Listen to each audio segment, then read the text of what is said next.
Here's a wonderful recital of music that deserves more attention and a performer that is an ideal champion of it. Fantasy in B minor, Opus 28. In a word, riveting. Pianist Yoojung Kim begins her traversal of piano works by Scriabin with both a tour de force, at times literally, performance, and wide-ranging technical and emotional roller coaster from the too often neglected composer. The opening is an intriguing mix of hope and despair, readily forecasting the development to come. At times, the dense writing is most assuredly rhythmically secure, deftly ranging from moments of tender innocence to copious amounts of power unleashed. Careful listeners will allow themselves to go with the ever-changing flow and come away with a memorable excursion all the way to the final comfort of landing home in B major. Sonata No. 2 in G-sharp minor, Opus 19. The subtitle, Sonata Fantasy, is entirely appropriate. Andante, the mysterioso opening, gradually gaining strength, invites the ear to stick around and discover what further revelations are to come, soon rewarded by sections of lyricism that could only be improved by less, that is, pianissimo of the quietest kind. And is so welcome in these reviews. Think Alfred Brendel at his best. The upper reaches, truly ringing, are a marvel to behold and savor, before one and all disappear into the night. Presto! The ambitious tempo, just a nickel short of frantic, works throughout, readily balancing the idyllic contrast with everything leading to a dramatic finish that won't soon be forgotten. Sonata No. 3 in F-sharp minor, Opus 23.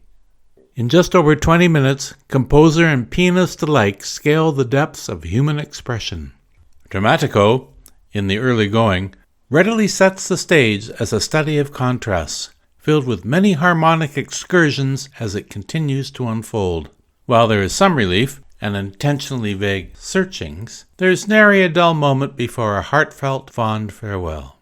The following Allegretto features welcome, playful energy to burn and recover from the previous movement, moving into Relaxo with Kim's always enticing delicate touch. So appropriately dreamy is the ensuing Andante, where all listeners can savor the abundance of disparate moods and feelings fueled in the latter bars by easy-flowing triplets. Presto con Fuoco entirely lives up to its name as Kim realizes Scriabin's canvas of push and pull, including a few intentional bits of insecurity, all leading towards exhilaration unbound before, finally, in a homage to Haydn's unerring ear, using the composer's most important note, silence, to great effect. This performance is most certainly the highlight of the disc. Sonata No. 4 in F-sharp major, Opus 30. The Andante lifts off as a study in introspection and longing with a hint of looking forward, Albert Morris's feelings, and Bach, Wagner's Tristan und Isolde. Kim readily delivers the extended right-hand accompaniments with surety and aplomb. Nothing else to say but, yeah, it swings, for the concluding prestissimo volando. At times impish and fun, no one can fail to smile from stem to stern. Deux Poèmes, Opus 32 No. 1, in F-sharp major, is a mini-study in mysticism, employing multiple textures and tones with just a touch of stridency marring the top. Kim magically creates an atmosphere that is ideally vague before offering another fond adieu. No. 2, in D major, is fueled with compelling power and strength to burn until, at last, everyone, composer, performer, and listeners, can finally relax. Deux Morceaux, Opus 57. Désir is imbued with the perfect amount of esitato, with a soupçon of ecstasy, and then Caresse dansée allows the hesitato to continue, unifying both, but in a far more rhythmic form, both begging the question, shall we? Deux Poèmes, Opus 63. Mask. Who's there? Gradually, more is revealed but never seen in full. Étrangeté. Gracious for sure, but strangely leaving more questions posed than answered. Do come to your own conclusions. As always, Kim tosses off the many technical challenges with deceptive ease. Vers la Flamme, Opus 72. This Ode to Scriabin disc concludes with one of the most impassioned works ever composed in just the space of 6 minutes. It lifts off quietly moody, somewhat uncertain, near desperation. Then it's deeply, unstoppably ruled by a tolling semitone, later in different hues, unable to stop its forward momentum into a world of agitation, almost tortured existence. Hear it for yourself and dare not be moved. Kim more than rises to the occasion. Here's to much more from her. 4.5 stars for this. Listen to this track, then head over to Bridge Records and add this remarkable CD to your collection.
And if you enjoyed this review, please like and subscribe to the channel.